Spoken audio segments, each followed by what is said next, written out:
So I've been making kombucha for a few months now. I think I started sometime in October. Yes, at the end of October I started making kombucha.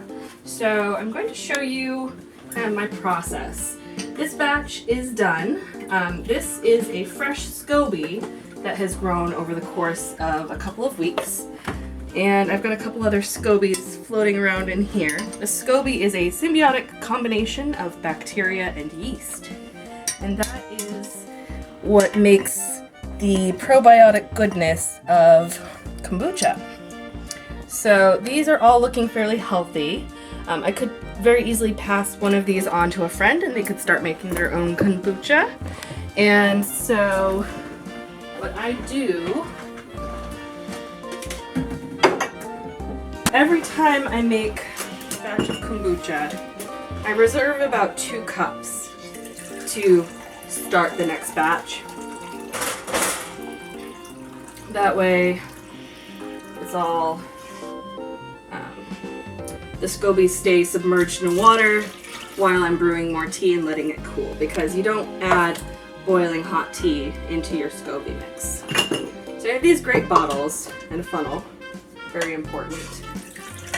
And I just use the funnel and the measuring cup to fill up these bottles. They are airtight.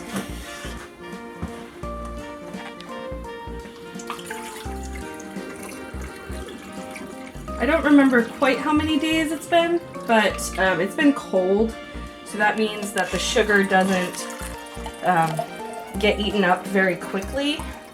And our apartment is never consistently heated.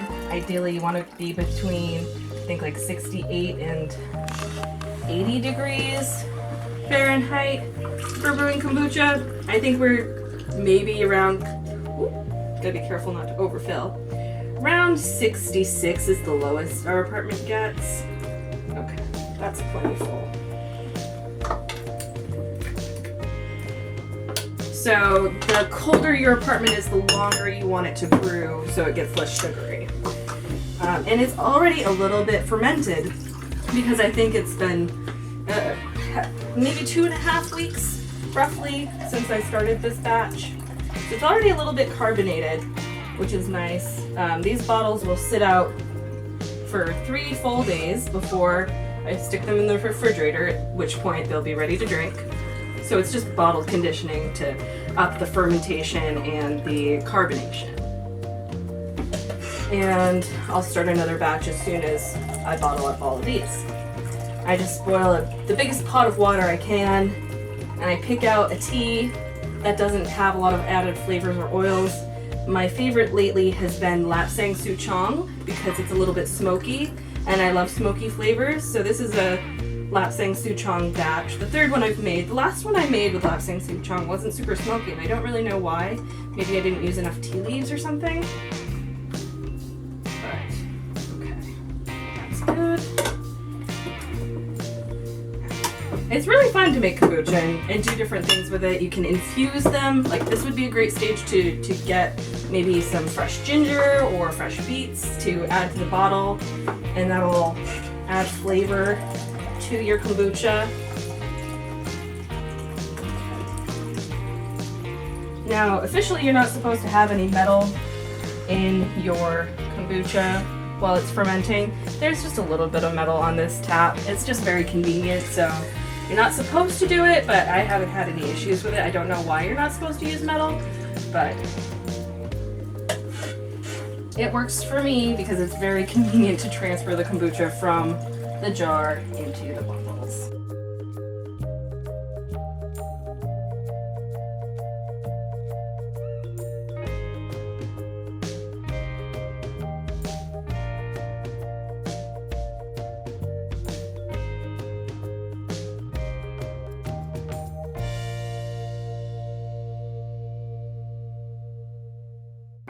Okay.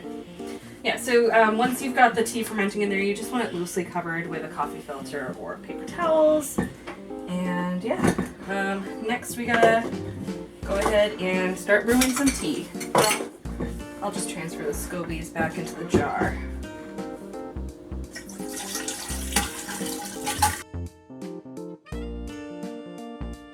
So I've brewed up some tea. It's still pretty warm. It's been about an hour since it's been brewed. And it's a green tea this time. I went for a genmaicha, which has got toasted soybeans in it, which is pretty tasty. I think my plan will be to do another beet flavored one because that was awesome.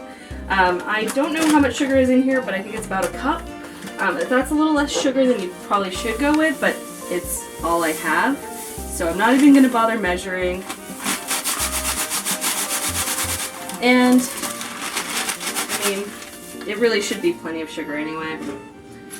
So I'll stir that up so it absorbs. And I will just leave this to continue cooling for a few hours.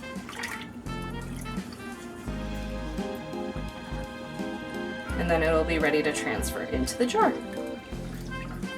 You don't need a different one of those yeast things every time you make a new kombucha? No, you can just keep the ones that have grown in the jar. I've got 3 in there.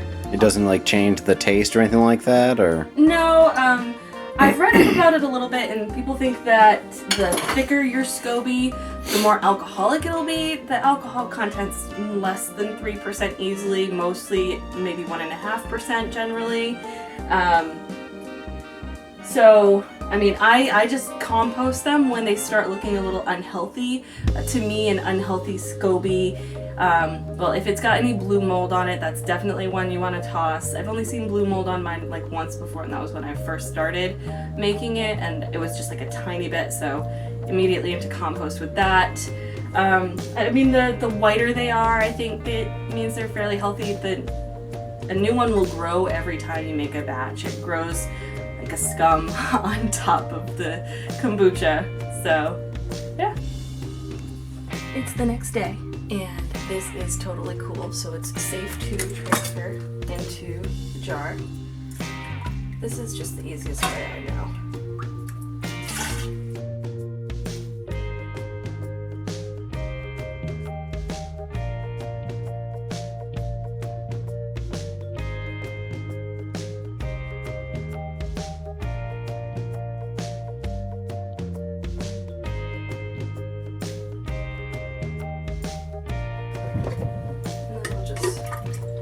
A bit of a stir.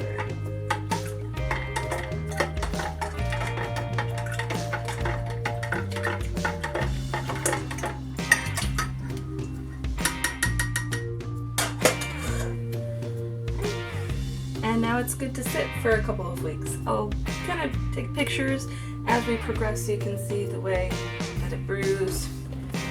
Day 1.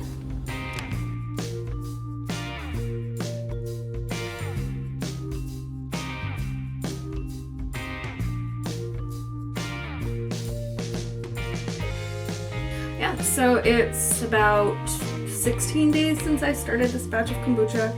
Here's all the SCOBYs in their liquid to be set aside while I bottle again. And we just keep doing the process. The SCOBYs grow, and they grow, and we get this really delicious probiotic drink.